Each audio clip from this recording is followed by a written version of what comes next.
Hər kəsin gözlədiyi arzular gecəsi, Leylətül-Rəğaib gecəsi, mələikələr bu gecəyə arzular gecəsi deyir. Rəcəb ayının ilk cümə axşamına Leylətül-Rəğaib gecəsi deyilir ki, özünə məxsus əməlləri var. 4-cü gündə oruç tutmaq, gecəni əhya saxlamaq, yəni oyaq qalıb dua, ibadət, zikirlə məşğul olmaq, Quran tilavət etmək, günahlara görə istiğfar etmək, Allahdan bağışlanma diləmək, gecəsində qusul almaq, tövbə qusulu da ala bilərsiniz.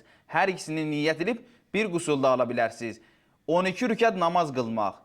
Məğriblə işa namazı arasında 12 rükət namaz qılırsınız. 6 dənə 2 rükət sübh namazı kimi qılınır. Sadəcə hər rükətdə Həmd surəsindən sonra 3 dəfə Qədir surəsi və 12 dəfə İxlas surəsini deyirsiniz. Namaz qutarandan sonra 70 dəfə bu zikri deyirsiniz.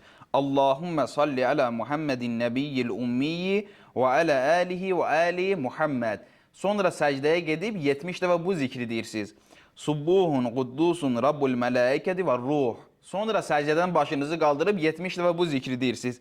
Rabbiğfir vərham və təcavvəz ammə ta'ləmu innəkə entəl əliyyul azim. Sonra səcdəyə gedib 70 dəfə bu zikri deyirsiniz. Subbuhun, quddusun, Rabbul mələikəti və ruh. Sonra başınızı səcdədən qaldırıb hacətinizi Allahdan istəyirsiniz. Bu gecə istiğfar gecəsidir, tövbə gecəsidir, arzular gecəsidir. Bu gecədə Allaha bağlanmalıyıq. Maksimum dərəcədə bu gecədən istifadə edib əməllərini yerinə yetirib və dostlarınızla da paylaşın ki, onlar da bu gecədən istifadə etsin. Çünki ildə bir dəfə qismət olur.